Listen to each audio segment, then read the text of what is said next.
నమస్తే సార్. నమస్తే సార్ ఏంటి సార్ ప్రస్తుతం చంద్రబాబు నాయుడు గారు అధికారంలోకి వచ్చి సుమారు ఓ సంవత్సర కాలం వ్యవధి అయితే పూర్తయిపోయింది. మరి ఈ సంవత్సర కాలం వ్యవధిలో చంద్రబాబు గారి పనితీరు గురించి చెప్పాలంటే ఏం చెప్తారు? రోడ్లు బాగుపడ్డాయి, డ్రైనేజీలు బాగుపడ్డాయి, ఏంటి పరిపాలన బాగుంది, ఏంటి మంచినీళ్ళకు కొరవ లేదు, ఏ పనులకు కూడా ఏం తప్పు లేదు, బాగుంది అని చేయటానికి బాగుంది, పరిపాలన బాగుంది. మీకు పులివెందుల బై ఎలక్షన్ మీద ఒక అవగాహన అనేది ఉందా? మేము అంత లెక్క వెళ్ళాం.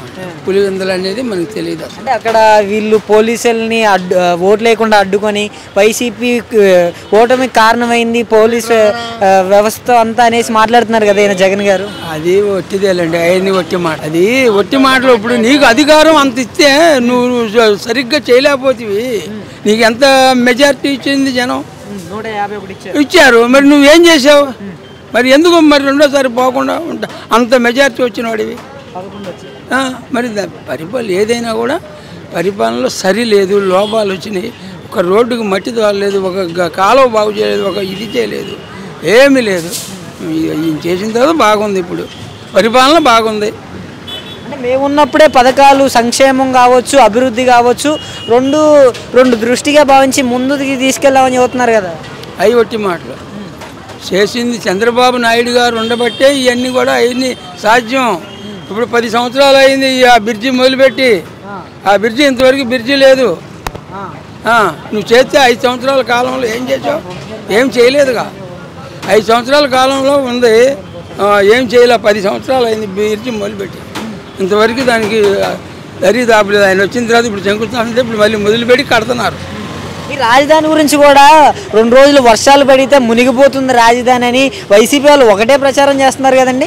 వాళ్ళు ఏదో మునిగిపోద్ది, వర్షం వచ్చినప్పుడు నీళ్ళు రావడం సాధ్యం, మరి పోతాయి. మళ్ళీ అదే ఉంటే అంతకాలం చెప్పండి, నీళ్ళు రావడం సాధ్యం, పోతాయి పోతాయి పోతాయి మళ్ళీ పోతాయి.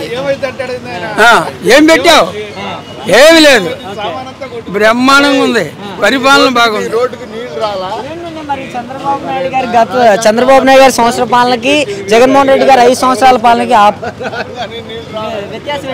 వ్యత్యాసం ఈయన పని చేస్తాడండి, పని చేస్తాడు సార్, పని చేస్తాడు, పని చేపిస్తాడు, జనం చేత పని చేస్తాడు. అది నెంబర్ 1 పని మగం. ప్రజల్ని ఆదుకుంటాడు. ఎక్కడ ఇబ్బంది జరుగుతుంటే ఆడుంటాడు చంద్రబాబు నాయుడు గారు. అది జగన్మోహన్ రెడ్డి వ్యక్తిత్వం ఎలాంటి 5 సంవత్సరాలు చూశారు కదా. అవన్నీ మనకు అనవసరం.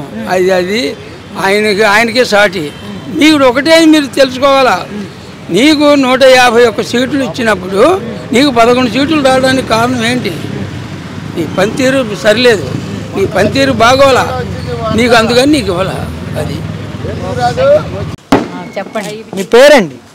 నా పేరు గుమ్మడి మస్తానమ్మ. ఎలా ఉందండి మరి ఇప్పుడు చంద్రబాబు నాయుడు గారు వచ్చి 1 సంవత్సర కాలం పూర్తయిపోయింది కదా, ఎలా ఉందనుకుంటున్నారు? ఇప్పుడు ప్రస్తుతానికైతే పర్వాలేదు, తెల్లారిపాటికి పెన్షన్లు ఇస్తున్నారు. బియ్యం కూడా అసలు నెలకు ముందే ఇస్తున్నారు.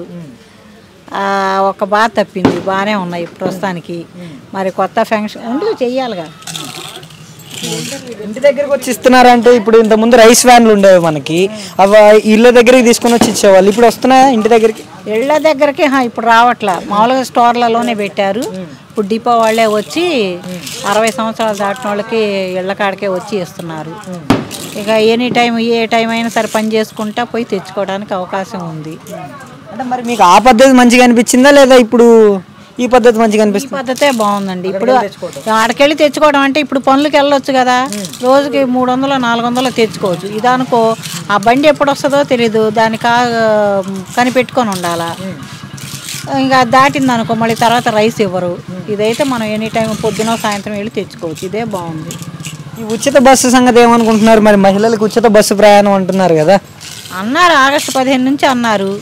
మరి మేము ఇంకా ఎక్కడికి రేపే తెల్లారితే రేపే. మరి మేము ఎక్కడికి సెలవులు ఇచ్చారు కానీ ఎవరు ఎక్కడికి వెళ్ళటానికి ఇంకా ప్రయత్నం చేయలేదుగా. మరి ఎక్కడికన్నా మరి భోజనాలు ఏమన్నా పెడుతుంటే వెళ్తాం, బస్సులకి ఎవరు పెట్టాలి. సూపర్ 6 పరిస్థితి ఏమైందంటారు? మరి సూపర్ 6లో ఎన్ని అమలు చేయగలిగారు వీళ్ళు వచ్చిన తర్వాత? ఇప్పటికి తల్లికి వందనం ఇచ్చారు కొంతమందికి, రైసు పెన్షను 3 ఇంప్లిమెంట్ చేశారు. ఇప్పుడు 4వది ఇది. గ్యాసులు కూడా ఇచ్చారు, మాకైతే 2 పడ్డాయి. ఇక 3వది ఎప్పుడో ఇక చేయాలా అది. ఏంటి ఈయన జగన్మోహన్ రెడ్డి గారు అసలు పులివెందుల్లో ఇంతవరకు వైసీపీ ఓడిపోయింది లేదు, మరి మొన్న జరిగిన ఎలక్షన్లో ఓడిపోయింది కదా, ఎలా చూడచ్చు? ఇప్పుడు ఓడిపోయిందా? ఇప్పుడైతే ఎలక్షన్ చూడలేదు. బై ఎలక్షన్ జరిగింది అదే జరిగింది, నేను ఇంకా న్యూస్ పెట్టలేదులే. ఇప్పుడు పులివెందులు పోయిందా? అంతే కదా మరి. అదే జగన్ది పోయిందా? అంటే ఇప్పుడు ఆయన కొంతకాలం చేశాడుగా, ఈయన అధికారం కాబట్టి ఈయనే వస్తాడు. కాదండి, సొంత నియోజకవర్గంలో కూడా ఓడిపోతారు అసలు జగన్మోహన్ రెడ్డి. మరి ఓడిపోతాడంటే మరి ప్రజల్లో వ్యతిరేకత ఉంది కదా, అంతా పూర్తిగా చెప్తున్నారా జగన్ ఓడిపోతాడని? ఇక ఓడిపోతాడు, ఎందుకంటే ప్రభుత్వం ఇళ్ళదే కాబట్టి తప్పనిసరిగా ఈయనకే వేస్తారు ఇప్పుడు ప్రస్తుతానికి. తర్వాత నెక్స్ట్ పెద్ద ఎలక్షన్లకి అప్పుడు అనేది తెలిసిద్ది. అది ఓడిపోవడం అయితే కరెక్టే అంటారు. కరెక్ట్ అంటే మనం చేసేది ప్రజలు వాళ్ళ ఇష్టం అది.